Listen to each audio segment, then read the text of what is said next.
الحمد لله نحمده ونستعينه ونستغفره ونعوذ بالله من شرور أنفسنا ومن سيئات أعمالنا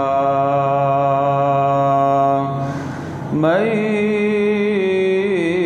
يهده الله فلا مضل له ومن يضلل فلا هادي له وأشهد أن لا إله إلا الله وحده لا شريك له وأشهد أن محمدا عبده ورسوله أما بعد فإن خير الحديث كتاب الله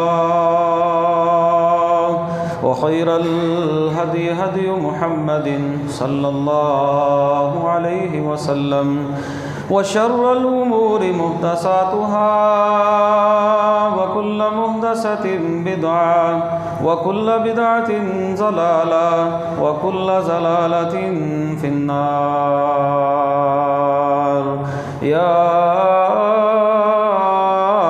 أيها الذين آمنوا اتقوا الله حق تقاته ولا تموتن إلا وأنتم مسلمون يا أيها الناس اتقوا ربكم الذي خلقكم من نفس واحدة وخلق منها زوجها وبث منهما رجالا كثيرا ونساء واتقوا الله الذي تساءلون به والأرحام إن الله كان عليكم رقيبا يا أيها الذين آمنوا اتقوا الله وقولوا قولا سديدا يصلح لكم أعمالكم ويغفر لكم ذنوبكم ومن يطع الله ورسوله فقد فاز فوزا عظيما رب اشرح لي صدري ويسر لي أمري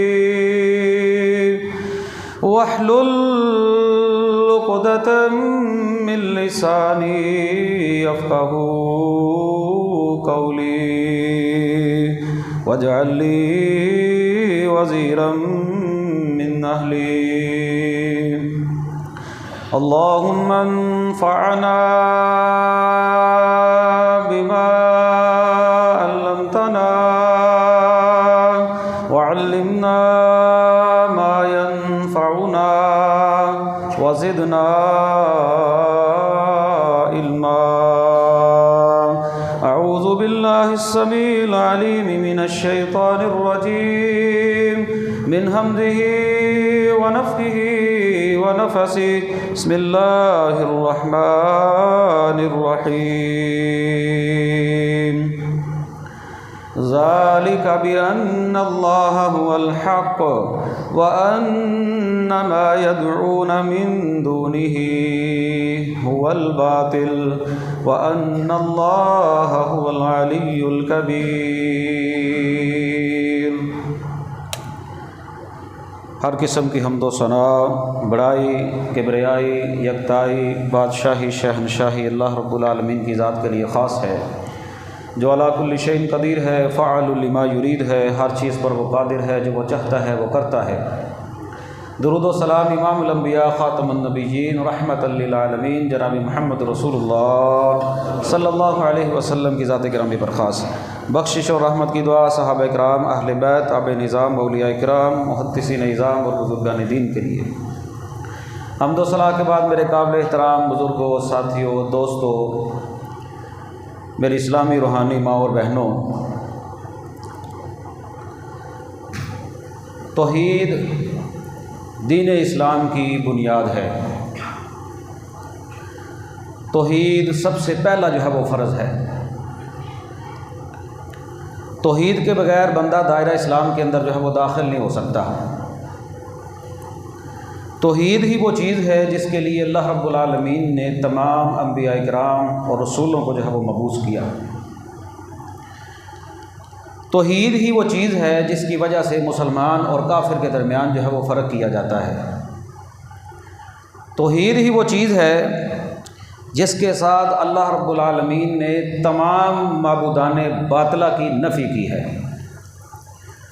جس طرح کہ یہ آیت کریمہ جو میں نے آپ کے سامنے تلاوت کی ہے، اس میں اللہ تعالیٰ فرماتے ہیں ذالک بان اللہ هو الحق، بے شک اللہ وہی حق ہے، وان ما یدعون من دونہ، اس اللہ کے علاوہ کوئی بھی ہے جس کو تم پکارتے ہو مدد کے لیے یا کسی قسم کے فیض کے لیے، وہ فرمایا هو الباطل، وہ باطل ہے، وہ حق نہیں ہے، بلکہ اللہ جو ہے وہ حق ہے۔ وَأَنَّ اللَّهَ هُوَ الْعَلِيُّ الْكَبِيرُ، اور اللہ تعالیٰ جو ہے وہ بلند بھی ہے، عالی بھی ہے اور کبیر بھی ہے۔ اور دوسری جگہ پر اللہ تعالیٰ فرماتے ہیں نفی کرتے ہوئے وَإِلَٰهُكُمْ إِلَٰهٌ وَاحِدٌ، تمہارا الہ ایک الہ ہے، ایک معبود ہے، یہ تمہارا ایک الہ ہے۔ اور فرمایا لا الہ الا هو الرحمن الرحیم، بے شک اللہ کے علاوہ کوئی معبود نہیں ہے، وہ رحمان ہے، وہ رحیم ہے۔ گویا کہ توحید جو ہے وہ تمام معبودان باطلہ کی نفی بھی کرتی ہے۔ سیدنا ابراہیم خلیل اللہ علیہ السلام کے متعلق اللہ تعالیٰ نے قرآن مجید میں فرمایا قد کانت لکم اسوۃ حسنۃ فی ابراہیم، ابراہیم علیہ السلام کی زندگی میں تمہارے لیے اسوہ ہے، وہ تمہارے لیے نمونہ ہے۔ یہ واحد ابراہیم علیہ السلام نبی ہیں جن کے متعلق اللہ تعالیٰ نے جناب محمد رسول اللہ کے بعد ابراہیم علیہ السلام کی ذات کو بھی امت محمدیہ کے لیے نمونہ کہا ہے، ایک نبی پاک کے لیے نمونہ کہا ہے اور ایک ابراہیم علیہ السلام کے لیے کہا ہے۔ آگے اللہ تعالیٰ فرماتے ہیں ابراہیم علیہ السلام نے جو کام کیا تھا وہ یہی کیا تھا وَبَدَا بَيْنَنَا وَبَيْنَكُمُ الْعَدَاوَةُ، فرمایا تمہارے درمیان اور ہمارے درمیان جو عداوت ہے، جو دشمنی ہے، وہ یہی ہے حَتَّى تُؤْمِنُوا بِاللَّهِ وَحْدَهُ، تم ایک اللہ کے اوپر ایمان لاؤ۔ تم ایک اللہ کو نہیں مانتے، وہ یہ سمجھتے تھے کہ یہ جو بت ہم نے ہاتھوں کے ساتھ تراشے ہوئے ہیں یہ ہماری جو ہے وہ مدد کرتے ہیں۔ اور باطل اور حق کے درمیان ابراہیم علیہ السلام نے جو فرق کیا تھا وہ یہی تھا کہ ان سے کہنے لگے یہ بتاؤ کہ تمہارے جو معبود ہیں جن کو تم کہتے ہو، یہ دیکھو تم کہتے ہو میرے معبودوں کو، ہمارے جو ہے وہ بتوں کو کس نے توڑا ہے، کس نے مارا ہے؟ کہا بڑے سے پوچھ لو۔ جب بڑے کی باری آئی تو کہنے لگے وہ تو بولتے نہیں۔ جب بولتے نہیں تو ابراہیم علیہ السلام کہنے لگے یہی تو میں تمہیں کہتا ہوں کہ یہ بولتے نہیں، یہ کھاتے نہیں۔ تو جب یہ سنتے نہیں، کھاتے نہیں، پیتے نہیں، کچھ بھی نہیں کرتے، پھر تمہاری جو ہے وہ حاجت کو کس طرح پورا کرتے ہیں؟ یہی تمہارے درمیان اور میرے درمیان جو ہے وہ اختلاف ہے حتیٰ تؤمنوا باللہ وحدہ، تم ایک اللہ کے اوپر ایمان لے آؤ، ایک اللہ کو جو ہے وہ ماننا شروع کر دو۔ یہی جو ہے وہ میری بنیادی جو ہے وہ دعوت ہے، اور یہی چیز جو ہے وہ حق اور باطل کے درمیان جو ہے وہ فرق کرتی ہے، جس کو توحید کہا جاتا ہے۔ توحید ایک ایسی بنیادی چیز ہے اسلام کے اندر، اگر توحید نہ ہوتی تو پھر اسلام کے اندر جتنے بھی اس انسان کے جو اعمال ہیں نا وہ سارے کے سارے برباد ہیں۔ ایک بندے کا عقیدہ توحید والا نہیں نا، اس کی بنیاد ہی خراب ہے، وہ اس کے بعد جتنی مرضی نیکیاں کر لے اللہ رب العالمین اس کی کسی نیکی کو قبول نہیں کریں گے۔ آپ جو ہے وہ گھر بناتے ہیں، مکان بناتے ہیں، کوئی بلڈنگ بناتے ہیں، پہلے جو ہے اس کی بنیاد جو ہے وہ مضبوط کرتے ہیں۔ اگر اس کی بنیاد ہی ریت کے اوپر کھڑی ہو تو وہ تو بلڈنگ گر جائے گی، آپ کتنے بھی نیکیوں کے کام کر لیں۔ بنیادی چیز جس کے لیے اللہ رب العالمین نے تمام کے تمام انبیاء اور رسول کو مبعوث کیا نا، جو ان کی ایک بنیادی دعوت تھی، یہ توحید کی اہمیت کے لیے یہی چیز کافی ہے۔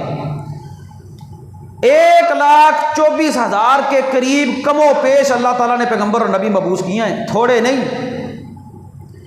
ہر نبی کی دعوت قرآن مجید سے اٹھا کر دیکھ لیں آپ، کسی نبی نے اپنی قوم کو دوسری دعوت نہیں دی پہلے۔ ہر نبی کی جو بنیادی دعوت تھی وہ پہلے توحید کی دعوت تھی، کیونکہ ایک شرک ایسی بیماری تھی جس کے متعلق اللہ نے کہہ دیا کہ اللہ اس کو معاف نہیں کرے گا۔ اب نوح علیہ السلام کے متعلق دیکھ لے قرآن میں اللہ تعالیٰ فرماتے ہیں لقد ارسلنا نوحا الی قومہ فقال یا قوم اعبدوا اللہ ما لکم من الہ غیرہ، انہوں نے کہا ہم نے نوح کو اس کی قوم کی طرف بھیجا اور کہنے لگے اے میری قوم ایک اللہ کی عبادت کرو، اس کے علاوہ کوئی تمہارا غیر معبود نہیں ہے۔ یہ نوح علیہ السلام فرما رہے ہیں۔ کون نوح علیہ السلام؟ آدم علیہ السلام کے بعد جن کو آدم ثانی بھی کہا جاتا ہے، اس کی وجہ یہی تھی کہ قوم ساری کی ساری ختم ہوگی، کوئی تھوڑا عرصہ نہیں، سال 2 سال 3 سال 4 سال 5 سال 10 سال 50 سال 100 سال، ہماری تو اتنی عمریں بھی نہیں ہیں، 60 سال 70 سال۔ اللہ کے نبی فرماتے ہیں میری امت کی اکثریت کی جو عمریں ہوں گی نا، اوسط جو عمریں ہوں گی وہ 60 اور 70 کے درمیان ہوں گی، اوسط۔ ہمارا تو کام اتنے میں ختم ہو جائے گا۔ نوح علیہ السلام نے جو تبلیغ کی نا، صرف جو تبلیغ کی ہے، قرآن کہتا ہے 950 سال صرف تبلیغ کی ہے، صرف تبلیغ۔ عمر ان کی الگ ہے، اس کے بعد بھی مفسرین نے لکھا ہے۔ اور 950 سال تبلیغ کس چیز کی کرتے رہے ہیں؟ کیا کہتے رہے ہیں؟ میری قوم اللہ کے علاوہ کسی کو معبود نہ بنانا۔ ہم لوگ جو ہے وہ ایک خطبے کے بعد دوسرا خطبہ سنیں نا، ہم کہتے ہیں یار ایک کوئی مولوی بیان کری جاندہ ہی تک گئے ہیں، تنگ پہ گئے ہیں، مولوی نے اور کوئی گل نہیں آتی۔ ایک ہی عنوان پر، ایک ہی ٹاپک پر، ایک ہی بات پر، ہر چوک میں، ہر چوراہے میں، ہر جگہ پر، ہر مجمع میں ایک ہی تبلیغ کرتے ہیں۔ کیا کہتے ہیں؟ یا قوم اعبدوا اللہ ما لکم من الہ غیرہ، اس کے لیے اللہ نے مجھے بھیجا ہے میری قوم اللہ کی عبادت کرو، اللہ کے علاوہ کسی کو معبود نہیں بنانا، یہ تمہاری بنیاد ہے۔ 950 سال صرف کلمے کی تلقین کرتے رہے ہیں کہ اللہ کے علاوہ کسی کو معبود نہ بنانا، اللہ کے علاوہ کسی کو معبود نہ بنانا۔ بولا کہ ساری زندگی اللہ تعالیٰ کی توحید کے لیے گزر گئی۔ آپ کسی اور نبی کا آپ قرآن مجید اٹھا کر دیکھ لیں، اللہ نے حضرت ہود علیہ السلام کے متعلق کہا وَإِلَىٰ عَادٍ أَخَاهُمْ هُودًا قَالَ يَا قَوْمِ اعْبُدُوا اللَّهَ مَا لَكُم مِّنْ إِلَٰهٍ غَيْرُهُ۔ حضرت ہود کو اللہ نے قوم عاد کی طرف بھیجا اور کہا ہود علیہ السلام نے اے میری قوم اللہ کے علاوہ کسی کو معبود نہ بنانا۔ یہ بنیادی دعوت تھی۔ کون سی قوم عاد؟ اتنی سمجھدار قوم، اتنی انجینئر قسم کے لوگ۔ ہم بھی کہتے ہیں نا ساڈا منڈا بڑا پڑھیا ہے، بہت زیادہ پڑھ گیا۔ ایسی پڑھائی کا کیا فائدہ جس میں بندے کو اتنا نہ پتا ہو کہ اللہ کی توحید کیا ہے، توحید کسے کہتے ہیں۔ یہ اتنی انجینئر قسم کی قوم تھی، اللہ فرماتے ہیں یہ پہاڑوں کو کرید کرنا، اتنے طاقتور لوگ تھے، پہاڑوں کے اندر اپنے گھر بنا لیتے، اتنی طاقتور۔ اور اللہ نے خود کہا التی لم یخلق مثلھا فی البلاد، اللہ نے ایسی قوم دنیا میں دوبارہ پیدا ہی نہیں کی، ایسی طاقتور قسم کی قوم پہاڑوں میں گھر بنا رہے ہیں۔ لیکن جب پہاڑوں میں گھر بنانے والے قوموں کو اتنا نہیں پتا تھا کہ اللہ ایک ہے، مانگنا اللہ سے ہی ہے، اللہ کے علاوہ کوئی نہیں ہے۔ اب کتنا کوئی سمجھدار ہو لیکن اس کو توحید کا نہیں پتا۔ حضرت ہود نے دعوت یہ دی، ایک اللہ کو پکارو، ایک اللہ کی عبادت کرو، توحید کی دعوت۔ یہ توحید کی اہمیت کے لیے اتنی بات ہی کافی ہے کہ باقی باتیں بعد میں ہوں گی، پہلے توحید کی دعوت ہے۔ حضرت نوح بھی یہی کہہ رہے ہیں، حضرت ابراہیم بھی یہی کہہ رہے ہیں، حضرت شعیب کا تذکرہ اللہ نے قرآن میں کیا وَإِلَىٰ مَدْيَنَ أَخَاهُمْ شُعَيْبًا، مدین کی طرف اللہ نے حضرت شعیب کو بھیجا، وہ کہنے لگے یا قوم اعبدوا اللہ ما لکم من الہ غیرہ، اے میری قوم اللہ کی عبادت کرنا، اللہ کے علاوہ کسی کی عبادت نہ کرنا۔ پہلے تو اللہ نے دنیا میں بھیجا عبادت کے لیے، جب عبادت کرنی ہے تو صرف اللہ کی کرنی ہے، یہ بتانے کے لیے اللہ نبی بھیجتے رہے۔ گویا کہ توحید کی دعوت اتنی اہمیت کی حامل ہے کہ اللہ تعالیٰ نے جتنے انبیاء رسول بھیجے ان کی بنیادی دعوت کا نقطہ ایک تھا، وہ یہ تھا کہ لوگوں کو شرک سے دور کرنے توحید کی دعوت دے دی، اور توحید کی دعوت تو ایسی دی کہ جہاں پر ان کو موقع ملا ان کو دعوت دے دی۔ حضرت علی کو نبی پاک صلی اللہ علیہ وسلم نے کہا تھا علی تیری دعوت پر ایک بندہ بھی مسلمان ہو جائے نا یہ تیرے لیے سرخ اونٹوں سے بہتر ہے۔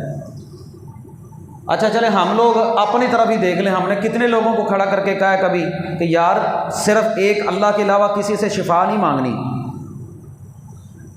ایک اللہ سے مانگنی ہے، اگر کام نہیں ہے تو ایک اللہ سے مانگنا ہے، بیمار ہو گئے ہیں، پریشان ہو گئے ہیں، کوئی ایسا مسئلہ آ گیا اولاد نہیں ہو رہی، ایک اللہ سے مانگنی ہے۔ یہ دعوت ہے، دعوت کا ایک بنیادی نقطہ ہے، حالانکہ دیکھنے میں کوئی مشکل دعوت بھی نہیں ہے، لیکن اسی دعوت پر نبیوں کو مار بھی پڑی ہے۔ اسی ایک دعوت کے اوپر حضرت یوسف علیہ السلام جو ہے وہ اللہ نے نبی بنا دیا ہے، ایک منصب مل گیا ہے، لیکن جب عزیز مصر کی بیوی نے الزام لگایا جیل کے اندر چلے گئے، جیل کے اندر چلے گئے۔ آج لوگ کہتے ہیں کو مولوی جیل چ ٹر جائے نا یار یہ تو کریکٹر ہی نہیں صحیح ہے کہ نہیں، یار یہ تو کریکٹر نہیں صحیح۔ اچھا اللہ کے نبی جو ہے وہ حضرت یوسف جیل میں گئے تھے، ان کے متعلق کیا کہیں گے؟ جیل میں گئے ہیں۔ میں نے پچھلے خطبے میں آپ کو بتایا تھا حضرت نوح حضرت موسیٰ علیہ السلام نے مکہ مارا، بندہ قتل ہو گیا تھا۔ یہ اتفاقی مسائل ہو جاتے ہیں، دنیا میں پریشانی آتی ہے۔ اللہ کے نبی صلی اللہ علیہ وسلم کو 3 سال کے لیے شیب ابی طالب میں بند کر دیا تھا مکے والوں نے، گویا کہ 3 سال کی جیل کاٹی ہے۔ یہ تو نبیوں کی بنیادی دعوت ہے اور تکلیف بھی آتی ہے۔ امام احمد بن حنبل رحمہ اللہ جیل کے اندر ہی فوت ہو رہے ہیں، امام ابو حنیفہ جو ہے وہ جیل کے اندر ہی فوت ہو رہے ہیں۔ جو بندہ توحید کی دعوت دیتا ہے نا بنیادی طور پر پھر اس کو تکلیف تو آتی ہے۔ حضرت یوسف علیہ السلام نے دعوت دی، الزام بھی لگا، جب الزام لگا نا تو اٹھا کر جیل کے اندر بند کر دیا۔ جو ارباب اختیار ہوتے ہیں نا، جن کا بس نہیں چلتا نا جب دلائل میں، پھر ان کے پاس ایک یہی حل ہوتا ہے، ظلم کرنے والا۔ عزیز مصر نے دیکھا میری بیوی پر الزام لگ رہا ہے، اگر میں اپنی بیوی کو قصوروار ٹھہراؤں تو پھر میری عزت نہیں رہتی، اٹھا کر حضرت یوسف علیہ السلام کو جیل میں ڈال دیا۔ اور دیکھیں نبیوں کی دعوت، اہمیت دیکھیں توحید کی کتنی ہے۔ آپ سورہ یوسف اٹھا کر دیکھیں، حضرت یوسف علیہ السلام جیل میں ہیں، 2 بندے جیل میں آگے، ان کے ساتھ اور قیدی۔ جو 2 بندے آئے نا تو یوسف علیہ السلام نے سیاست پر گفتگو نہیں کی، کیا چل رہا ہے باہر۔ قرآن کہتا ہے یا صاحب السجن ارباب متفرقون خیر ام اللہ الواحد القہار۔ اے میرے جیل کے ساتھیوں، اے میرے جیل کے ساتھیوں، قرآن کہتا ہے جیل میں میرے ساتھیوں، ظاہری بات ہے وہاں پر رہنا، وہاں پر سونا، وہاں پر اٹھنا، وہاں پر بیٹھنا، وہاں پر بھی فکر پڑی ہے تو نبی کو دعوت توحید کی پڑی ہے۔ کہنے لگے اے میرے جیل کے ساتھیوں یہ بتاؤ ارباب متفرقون، علیحدہ علیحدہ رب اچھے ہیں یا ایک اللہ صحیح ہے؟ اللہ اکبر اللہ۔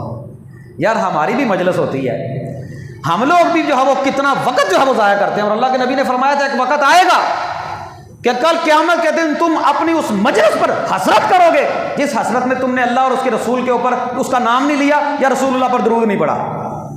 ہم لوگ گھنٹوں بیٹھے رہتے ہیں، گھنٹوں گفتگو ہوتی رہتی ہے، لیکن ہم لوگ اپنی اصلاح کے لیے کچھ بھی نہیں کرتے، اپنی آخرت کے لیے کچھ نہیں کرتے، دعوت نہیں دیتے۔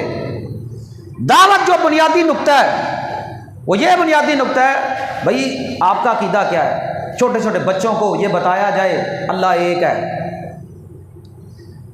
حضرت یوسف نے یہ نہیں سمجھا کوئی لمبی چوڑی تقریر ہے، عقیدے کی بات کی۔ کہنے لگے یہ بتاؤ کہ متفرق علیحدہ علیحدہ رب اچھے ہیں یا ایک اللہ اچھا ہے؟ دعوت دے دی، دعوت کا کام کر دیا۔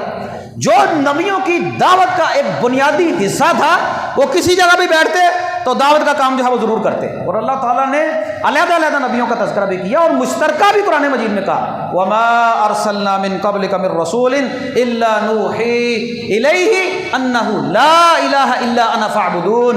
ہم نے جتنے بھی نبی بھیجے جن کی طرف ہم نے وحی کی ان کا جو ہے مقصد یہی تھا لا الہ الا اللہ کے علاوہ کوئی معبود نہیں، لا الہ الا انا فاعبدون، کہہ دو کہ اللہ کے علاوہ کوئی معبود نہیں، میری اللہ کی عبادت کرو۔ اور ایک جگہ پر اللہ فرماتے ہیں وَلَقَدْ بَعَثْنَا فِي كُلِّ أُمَّةٍ رَّسُولًا أَنِ اعْبُدُوا اللَّهَ، ہم نے جتنے بھی نبی مبعوث کیے ان کی طرف یہی دعوت دی کہ اللہ کی عبادت کرنا، وَاجْتَنِبُوا الطَّاغُوتَ، طاغوت کی عبادت نہ کرنا۔ اب طاغوت کیا ہے؟ شیطانی کاموں، ہر وہ چیز جو اللہ سے دور کرے شیطان کی عبادت ہے، وہ بت ہو، وہ شجر ہو، وہ حجر ہو، وہ جا بندے کی اپنی خواہش ہی کیوں نہ ہو۔ اللہ کو چھوڑ کر کسی اور چیز کی عبادت نہیں کرنی، یہ نبیوں کی دعوت کا ایک بنیادی نقطہ تھا۔ اور یہ ہمیں سمجھ لینا چاہیے کہ اگر عقیدہ توحید تمام کے تمام انبیاء ساری کی ساری عمر توحید کے اوپر دعوت دیتے رہے ہیں نا، تو ہمیں بھی ہر موقع پر توحید کی دعوت کو بنیادی طور پر سمجھ بھی لینا چاہیے اور لوگوں تک بھی اس دعوت کو پہنچانا چاہیے۔ یہ اس کی اہمیت ہے عقیدہ توحید کی۔ اور پھر قرآن مجید میں اس کی اہمیت کو سمجھتے ہوئے آپ دیکھیں اللہ تعالیٰ نے خود گواہی دی کہ اللہ کے علاوہ کوئی معبود نہیں۔ شاہد اللہ انہ لا الہ الا ہو، گواہ رہو اللہ کے علاوہ کوئی معبود نہیں۔ وَأُولُو الْعِلْمِ، علم والے بھی، قائمًا بالقسط، جو انصاف کے ساتھ قائم ہے، وہ بھی کہتے ہیں اللہ کے علاوہ کوئی معبود نہیں۔ والملائکہ، فرشتے بھی یہی کہتے ہیں اللہ کے علاوہ کوئی معبود نہیں۔ یہ تو نبیوں کی ایک بنیادی دعوت تھی، اس کے علاوہ اللہ نے گواہی دی، فرشتے بھی اس چیز کی گواہی دیتے ہیں، اور فرمایا کہ اہل علم بھی یہی گواہی دیتے ہیں کہ اللہ کے علاوہ کوئی معبود نہیں۔ اور اس کی اہمیت کو سمجھتے ہوئے آپ دیکھیں کہ اگر آپ کو یہ پتہ چلے کہ کوئی بندہ اسلام میں داخل ہونا چاہتا ہے، جب تک وہ توحید کی دعوت کا اعلان نہ کرے وہ اسلام میں بھی داخل نہیں ہو سکتا۔ جو بندہ بھی اسلام میں آئے گا وہ کہے گا اشہد ان لا الہ الا اللہ و اشہد ان محمدن عبدہ و رسولہ۔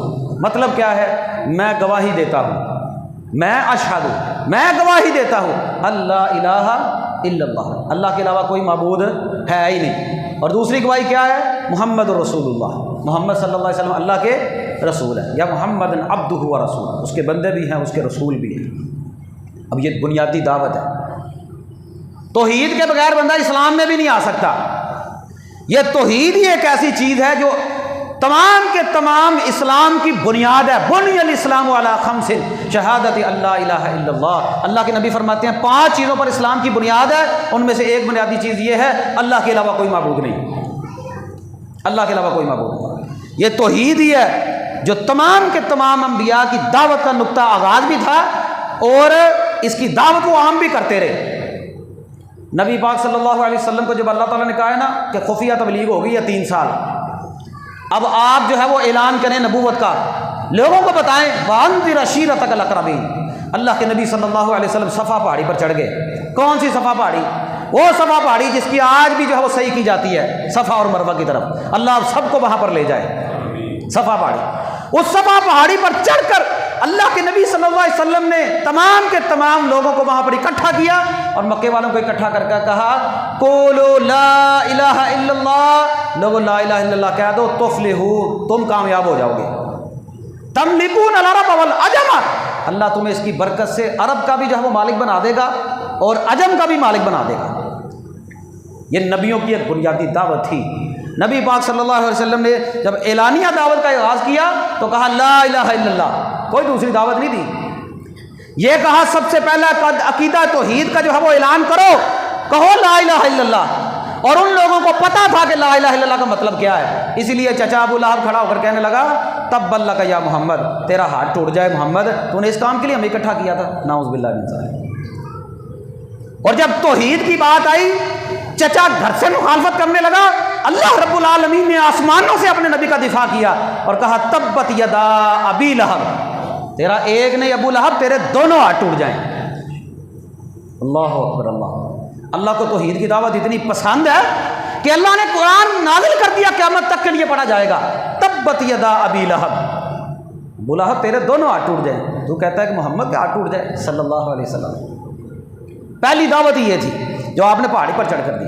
اور پھر جب مکہ فتح ہوا تو 360 بت تھے بیت اللہ کے اندر، ان بتوں کو اللہ کے نبی صلی اللہ علیہ وسلم گراتے جاتے اور کہتے جاتے جاء الحق وزہق الباطل، اب حق آ گیا ہے۔ حق کیا تھا؟ توحید ہے، اور باطل کیا ہے؟ ان بتوں کو گرا دو۔ یہ بتوں کو جو بیت اللہ کے اندر انہوں نے رکھے ہوئے ان کو گرا دو۔ حق یہ ہے کہ ایک اللہ کی یہاں پر جو ہے وہ عبادت کی جائے۔ اور حضرت معاذ بن جبل رضی اللہ تعالیٰ عنہ کو نبی پاک صلی اللہ علیہ وسلم نے جب یمن کی طرف روانہ کیا نا تو کچھ نصیحتیں کی، اور نصیحتوں میں یہ بنیادی طور پر دعوت تھی، کہا معاذ جب تو وہاں پر جائے انک تاتی قوم من اہل الکتاب، تو ایسی قوم کی طرف جا رہا ہے جو اہل کتاب ہے، یہود و نصارہ ہیں، جب سب سے پہلے وہاں پر جائے نا تو کیا کرنا ہے؟ فدعوہم الی شہادہ، ان کو یہ کہنا ہے کہ شہادت کی گواہی دو، ایک اللہ کو مانو، اللہ کے علاوہ کوئی معبود نہیں، یہ گواہی دے دو۔ سب سے پہلے تم نے دعوت دینی ہے تو توحید کی دعوت دینی ہے، کیونکہ اگر توحید نہیں تو انسان کے باقی بھی اعمال سارے کے سارے خراب ہیں۔ یہ توحید کی اہمیت کے لیے یہی بات جو ہے وہ کافی ہے۔ اور اللہ کے نبی صلی اللہ علیہ وسلم نے ایک مرتبہ حضرت معاذ رضی اللہ تعالیٰ عنہ آپ صلی اللہ علیہ وسلم کے ساتھ اونٹنی پر سوار ہیں، آپ نے فرمایا معاذ، آپ نے ایک مرتبہ کہنے لگا جی یا رسول اللہ صلی اللہ علیہ وسلم، پھر کہا معاذ، کہا جی یا رسول اللہ صلی اللہ علیہ وسلم۔ آپ نے ان کو مخاطب کیا اور مخاطب کر کے کہا حل تدری ما حق اللہ علی عبادی، جانتے ہو اللہ کا بندوں کے اوپر کیا حق ہے، بندوں کو کیا کرنا چاہیے اللہ کے لیے؟ تو کہنے لگا، اللہ کے نبی نے فرمایا حق اللہ علی عبادی، بندوں کے اوپر اللہ کا یہ حق ہے اللہ یعبدوہ ولا یشرکوا ان یعبدوہ ولا یشرکوا بہ شیئا، کہ وہ ایک اللہ کی عبادت کریں اور اس کے ساتھ کسی کو شریک نہ ٹھہرائیں۔ یہ بندوں کا حق ہے اللہ کے اوپر،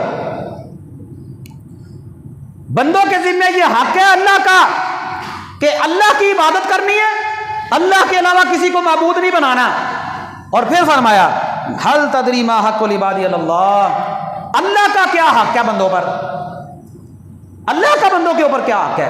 فرمایا جواب دیتے ہوئے حق العباد علی اللہ اللہ یعذبہم، جب بندے اللہ کی توحید کا اعلان کریں، اس اللہ کی عبادت کرتے رہیں، اس کے ساتھ کسی کو شریک نہ ٹھہرائیں، اللہ کے ذمہ یہ حق ہے اللہ ان کو عذاب نہ دے۔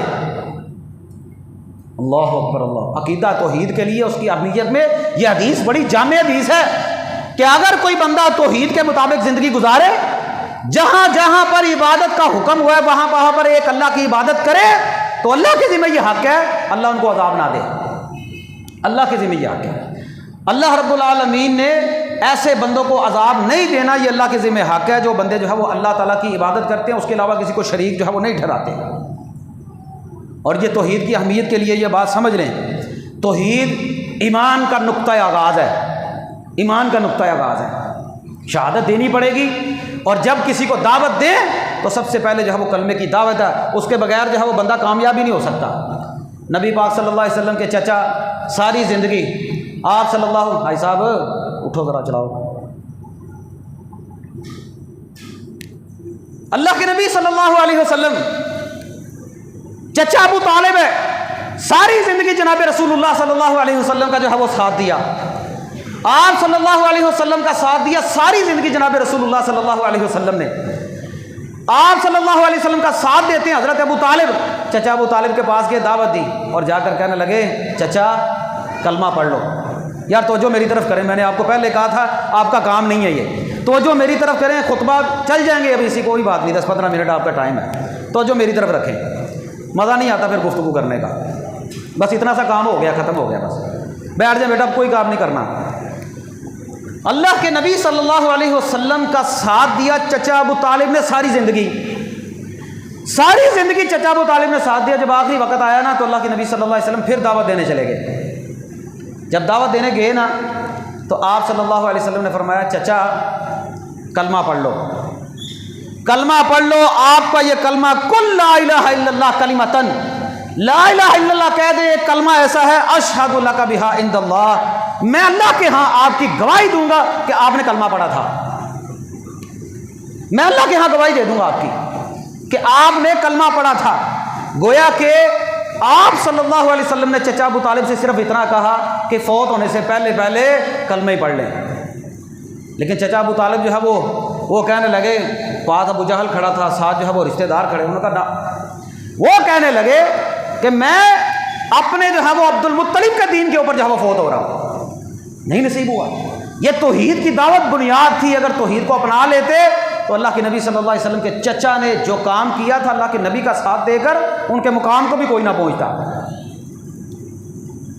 آپ صلی اللہ علیہ وسلم جو ہے وہ ایک یہودی لڑکا آپ کی مجلس میں آتا تھا، آپ صلی اللہ علیہ وسلم نے ایک مرتبہ جو ہے وہ پتہ چلا بیمار ہے، آپ دعوت دینے کے لیے چلے گئے، پتہ لینے کے لیے وہاں گئے، دیکھا کہ بچے کی حالت بڑی زیادہ جو ہے وہ سیریس ہے، آپ نے کہا بیٹا کلمہ پڑھ لو، بیٹا کلمہ پڑھ لو۔ اب یہودی تھا، وہ باپ کی طرف دیکھتا، کبھی اللہ کے نبی کی طرف دیکھتا، وہ اللہ کے نصیب اچھے تھے، باپ نے کہا بیٹا جو محمد کہتے ہیں وہ کر لو، صلی اللہ علیہ وسلم۔ کلمہ پڑھا، جب کلمہ پڑھا نا تو اللہ کے نبی کہنے لگے الحمدللہ الذی انقذہ من النار، تمام تعریفیں اس اللہ کے لیے ہیں جس نے اس بچے کو جہنم کی آگ سے بچا لیا۔ اللہ اکبر اللہ۔ پیارے بھائیو، عقیدہ توحید کی اہمیت میں یہ بات سمجھ لے کہ یہ بنیاد ہے۔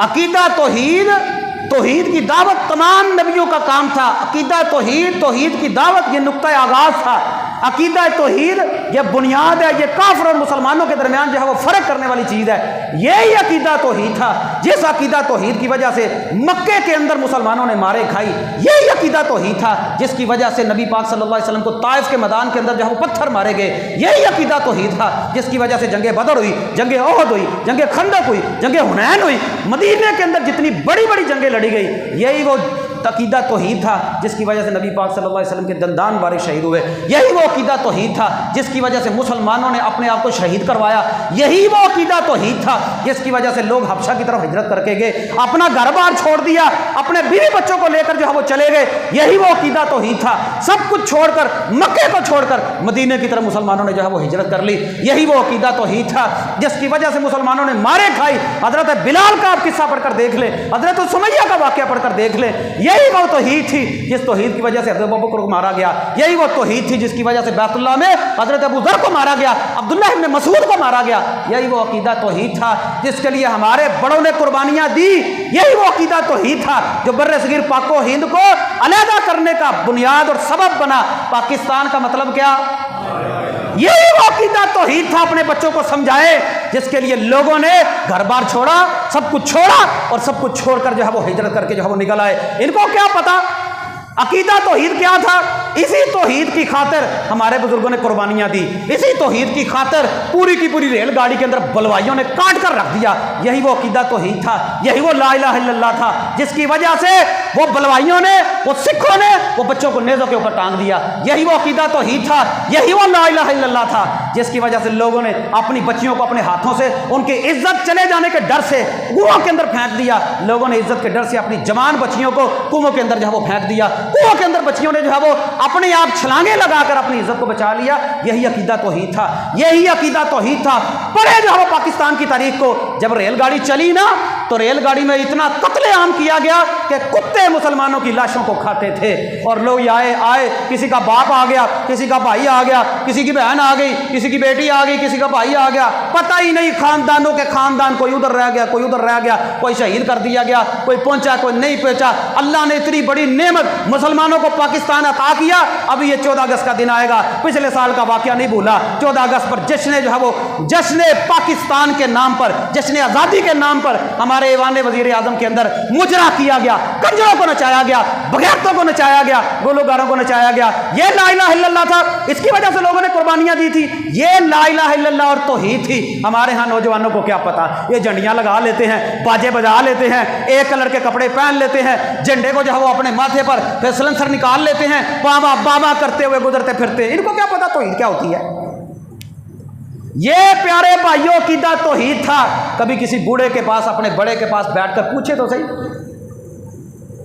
میں نے ایک مرتبہ اپنے دادا جان سے پوچھا کہ آپ اور دادا جی کتنے بھائی تھے؟ کہنے لگے 2 بھائی تھے، پتہ نہیں وہ کدھر رہ گیا تھا پیچھے، بہن بھی تھی ان کی، پتہ ہی نہیں کدھر رہ گئی تھی۔ ابھی پوچھے تو صحیح ان لوگوں سے، اور جنہوں نے اپنا سب کچھ لا الہ الا اللہ کے لیے قربان کر دیا تھا۔ لیکن افسوس، یہ توحید جس کے لیے اللہ کے نبی صلی اللہ علیہ وسلم نے ساری مارے کھائی، اور پھر اس کے بعد دیکھ لیں بر صغیر پاک و ہند میں یہ جو ہجرت ہوئی تھی نا، اگر آپ اس کو پڑھ لیں نا تو ہمیں پتہ چل جائے کہ توحید کیا چیز ہے۔ لیکن بنایا کلمہ ملک جو ہے وہ لا الہ الا اللہ کے نام پر تھا، لیکن اب جو ہے وہ لا الہ الا اللہ کی کوئی جو ہے وہ عزت نہیں۔ وما قدر اللہ حق کا قدر، اور تم نے اللہ کی اس طرح قدر نہیں کی جس طرح اس کی قدر کرنے کا حق تھا۔ اگر سارے کام وہی کرنے تھے ہم نے، تو وہ گائے کے جو ہے وہ پیشاب پی رہے ہیں تو ہم بھی کر لیتے، پھر ہم بھی سارے کام وہی کر رہے ہیں۔ توحید ایک بنیادی ضرورت ہے معاشرے کی بھی، اور بر صغیر پاک و ہند میں یہ جو ہماری ہجرت ہوئی تھی، اس کا بھی بنیادی مقصد جو نعرہ لگایا تھا ہمارے بزرگوں نے وہ یہی تھا، پاکستان کا مطلب کیا؟ لا الہ الا اللہ۔ اللہ ہمارے ملک پاکستان کی بھی حفاظت فرمائے، اپنے بچوں کو بھی سمجھائیں یہ آزادی آ گئی ہے، یہ دن آ گیا ہے، ان کو بھی سمجھائیں، ان کو بھی پتہ چلے، ان نوجوانوں کو بھی پتہ چلے اور توحید کیا چیز ہے، توحید پر کار بند ہو جائیں، توحید کی اہمیت کو سمجھ لیں۔ ایک اللہ ہے، ایک اللہ کی عبادت کرنی ہے۔ جب جب اللہ حکم دے اس وقت آزادی کے اندر، اللہ نے تمہیں آزادی کی نعمت دی ہے، اذان بھی ہوتی ہے، آزادی کے ساتھ سارے کام ہوتے ہیں، اللہ کے سامنے جھک جاؤ، توحید کی اہمیت کو سمجھ جاؤ۔ ایسا نہ ہو ایک وقت ایسا ہے لوگ اذان بھی نہیں دے سکتے، لوگ نمازیں بھی آزادی کے ساتھ نہیں پڑھ سکتے، بہت ساری پریشانی ہے۔ تو یہ تو ضمناً ایک بات آ گئی ہے نا، انشاءاللہ ابھی توحید کے اوپر یہ گفتگو چلے گی اللہ کے فضل و کرم سے۔ اور یہ آج جو میں نے آپ کو تمہیدی طور پر باتیں سمجھائی ہیں نا، وہ یہ ہے عقیدہ توحید کی اہمیت اتنی ہے، اللہ تعالیٰ یہ کہتے ہیں میرا حق بندوں پر یہ ہے، اور اگر یہ میرے ساتھ شریک نہ کریں، میری عبادت کریں، تو میں ان کو عذاب نہیں دوں گا۔ اور توحید ہے کیا، توحید کن کن چیزوں میں ہونی چاہیے، انشاءاللہ اس کی وضاحت جو ہے وہ اگلے خطبے میں کروں گا۔ اللہ تعالیٰ سے دعا ہے اللہ ہمیں صحیح معنوں کے مطابق قرآن و سنت کے مطابق زندگی گزارنے کی توفیق عطا فرمائے۔ اللہ ہمیں عقیدہ توحید پر زندہ رکھ، کہہ دو آمین۔ اللہ عقیدہ توحید پر ہی موت عطا فرما۔ اللہ ہمیں موت آئے تو لا الہ الا اللہ زبان پر ہو۔ اللہ ہمارے بچوں کے اندر توحید کو رکھ۔ اللہ کے بندو، اللہ نے اتنی نعمت کی ہے ہمارے اوپر، یہ ہمارے جیسے انسان ہیں جن کے پاس 2 آنکھیں 2 کان 1 ناک اور 2 ہاتھ 2 پاؤں سب کچھ ہے، دماغ بھی ہے، بڑے بڑے پڑھے لکھے لوگ ہیں قوم عاد کی طرح انجینئر قسم کے، لیکن یہ ہمارے وزیر اعلیٰ ہمارے وزیر اعظم جتنے لوگ عہدہ پر آتے ہیں یہ سارے نہ پہلے جا کے بابے کے اوپر جا کے چادر چڑھا دینے کہ نہیں جا کے چڑھا دے، کی فائدہ ہے نا لوگوں کے پڑھن کا۔ میں حیران ہوتا ہوں اس بات کے اوپر۔ ہمارے پچھلے وزیر اعظم صاحب قبروں پر جا کر سجدہ کرتے تھے کہ نہیں کرتے تھے، اور پھر اس کی توجیہ یہ بیان کرتے ہیں کہ نہیں یہ شرک نہیں ہوتا۔ کیا فائدہ ایسی پڑھائی کا جس میں بندے کو توحید کی سمجھ نہ آئے؟ میں نے آپ کو پہلے کہا کہ قوم عاد اتنی سمجھدار قوم تھی، انجینئر قسم کے لوگ، وہ پہاڑوں کے اندر اپنا گھر بنا لیتے، لیکن عقیدے کا بیڑا گرک کتنا ہے کہ کتے بلی سے بھی ڈرتے ہیں، وہ ایک مٹی کے اندر بندہ ہے اس سے ڈرتے ہیں، یہ حکومت نہ گرا دے ہماری، چادر نہ چڑھائی تو پتہ نہیں کیا ہو جائے گا۔ تو یہ اللہ تعالیٰ کا بہت بڑا انعام ہے ہمارے اوپر۔ اللہ ہمیں جب تک زندہ رکھ توحید پر زندہ رکھ، جب موت آئے توحید کی حالت میں موت عطا فرما۔ آمین۔ اقول قولی ھذا استغفر اللہ۔